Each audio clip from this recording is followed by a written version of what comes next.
Imaginez un peu le son d'une sirène, stridente, en pleine nuit. Ça vous sort du lit, pas une fois, mais régulièrement. Oui, c'est devenu le quotidien récent à Tel Aviv, une réalité assez angoissante. Et aujourd'hui, on va plonger dans cette réalité, mais avec un angle un peu différent. On va écouter les témoignages de ressortissants guinéens. Exactement. Des Guinéens installés là-bas depuis 15, parfois 20 ans. C'est une perspective qu'on entend rarement finalement. Tout à fait. Nos sources, ce sont ces récits directs qui ont été recueillis par afriqueguinée.com et ça nous donne un accès très concret, très humain à l'impact de l'escalade militaire. Sur des civils expatriés, une petite communauté en plus, loin de la Guinée. C'est ça, souvent un peu invisible dans les grands récits médiatiques. Alors, la mission de cette plongée aujourd'hui, c'est essayer de saisir ce que ça veut dire de vivre sous cette menace constante.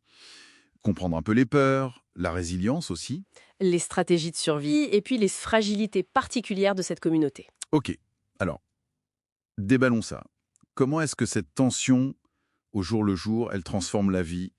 La vie est complètement bouleversée, hein. Les témoignages décrivent vraiment ça, des nuits hachées par les alertes, cette course quasi permanente vers les abris. Ça doit être éreintant. Ah oui, et puis le travail, forcément, ça tourne au ralenti, les rues sont vides, apparemment. Un des témoins, Ibrahim Abari, il parle d'un moment compliqué. Oui, il emploie ces mots. Il demande même à sa famille en Guinée de prier pour eux. L'angoisse est vraiment palpable, quoi. Et il soulève un point terrible. Le cauchemar pour les familles avec enfants. Les réveiller en pleine nuit, les traîner jusqu'au bunker. C'est ça. Au-delà de la peur immédiate, c'est un épuisement qui s'installe, physique, mais aussi mental, forcément. Est-ce qu'on sait s'il y a eu des victimes au sein de la communauté? Alors, heureusement, d'après les témoignages, non. Aucune victime guinéenne n'a été rapportée. Mais il signale des morts et des blessés ailleurs. Donc le danger est bien réel. Tout à fait. Et la consigne est très claire et répétée. Il faut rejoindre les bunkers. C'est présenté comme le seul moyen efficace de se sauver. Et certains ont même dû être logés. Oui, l'État a relogé certaines familles dans des hôtels parce que leur logement avait été touché. Ça montre bien que les dégâts sont là. Parlons de ce système d'alerte et des bunkers. On en entend parler, ça a l'air très organisé, mais concrètement, ça se passe comment? En fait, c'est une technologie qui est vraiment intégrée dans la vie quotidienne là-bas. Vous recevez un message en hébreu sur votre téléphone. Automatique. Oui, automatique. Ça indique le délai avant l'impact potentiel. Pour Tel Aviv, par exemple, ça peut être 10, 13 minutes. Pas énorme. Et à partir de là, c'est la course. C'est exactement ça. Il faut atteindre un abri. Il y en a un peu partout, dans les immeubles, les parkings, les lieux publics, en moins de 5 à 7 minutes. C'est systématique à chaque alerte. Systématique.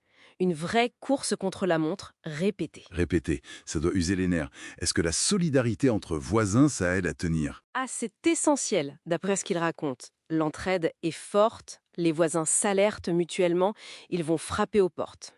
Pour réveiller ceux qui dorment. Oui, surtout ceux qui sont épuisés et qui n'entendraient peut-être pas. Chacun essaie d'aider les autres. C'est vraiment une forme de résilience collective face au danger.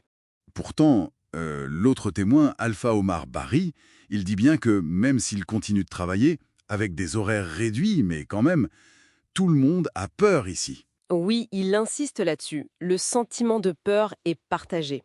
Et il dit même que cette peur actuelle, elle est plus intense que lors d'attaques précédentes, comme celle du Hamas ou du Hezbollah. Ah oui. Pourquoi? Peut-être parce que la nature de la menace est différente. Là, ce sont des frappes directes d'un État, l'Iran. C'est peut-être perçu comme plus grave ou plus imprévisible. Il raconte avoir entendu des bombes tomber près de chez lui. Oui, une expérience apparemment terrifiante. Les bombes qui tombent, qui font trembler les bâtiments, ça marque forcément. On parlait de solidarité entre voisins, mais est-ce que cette crise, paradoxalement, ne renforce pas l'isolement de cette communauté guinéenne? Justement parce qu'elle est petite, loin du pays. C'est une très bonne remarque, et oui, les témoignages vont dans ce sens. Ils parlent d'une communauté réduite, très peu de liens en fait entre la Guinée et Israël. Ah bon? Peu de voyages, de contacts? Apparemment, très peu. Il utilise l'expression deux pays qui se tournent pratiquement le dos, et certains résidents, comme on disait, n'ont pas quitté Israël depuis 20 ans. Donc cet isolement, il est structurel en quelque sorte. Oui. Et une crise comme celle-là, ça met en lumière la vulnérabilité de ces petites diasporas.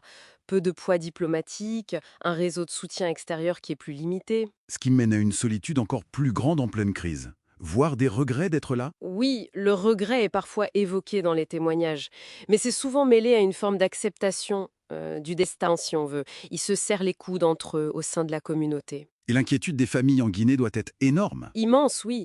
Et il y a aussi la question des migrants en situation irrégulière, dont la précarité risque d'augmenter si la situation dure. Un dernier point. Le fameux dôme de fer, on en entend parler partout. Quel rôle il joue dans leur vécu d'après les témoignages? Alors, ils en sont conscients, bien sûr. Ils savent que ce système de défense intercepte beaucoup de projectiles ou au moins réduit leur force. Ça limite sans doute les impacts Et directs. ça n'élimine pas tout. Voilà, c'est le point crucial. Les témoignages rappellent que même les interceptions ou les impacts qui sont atténués, eh bien, ça cause quand même des dégâts considérables. Des effondrements d'immeubles, des victimes. Oui. Donc, la protection technologique, elle est réelle, mais elle a ses limites. Elle n'efface ni le danger qui reste, ni le traumatisme psychologique de vivre sous cette menace. C'est ce qui amène Alpha Omar Bari à dire Sa conclusion est simple et forte.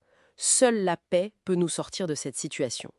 C'est un appel qui résonne fort, je trouve. Bon, si on essaye de synthétiser un peu cette plongée, on a vu ce quotidien vraiment rythmé par les alertes, la course aux abris, une peur profonde, viscérale. Oui, mais qui coexiste avec une solidarité de proximité, une entraide très forte. On a vu aussi l'isolement particulier de cette communauté guinéenne, une petite diaspora loin de son pays. Et cette perception assez nuancée de la technologie militaire. Le dôme de fer aide, mais ne résout pas tout, loin de là. En fait, ces récits nous ramènent vraiment à l'expérience humaine de base, derrière les gros titres géopolitiques, les stratégies des États. Il y a la vie des gens, des civils comme ces Guinéens qui essaient juste de naviguer au jour le jour dans une situation dangereuse, incertaine et loin de chez eux. Et ça nous laisse peut-être avec une question pour réfléchir. Quand on se focalise sur les acteurs étatiques, les grandes manœuvres dans un conflit, Quelles histoires humaines on risque d'oublier? Quelles vulnérabilités spécifiques, notamment celles des diasporas prises au piège comme ici? et qu'est-ce que cette invisibilité nous empêche de comprendre sur la nature réelle, humaine de la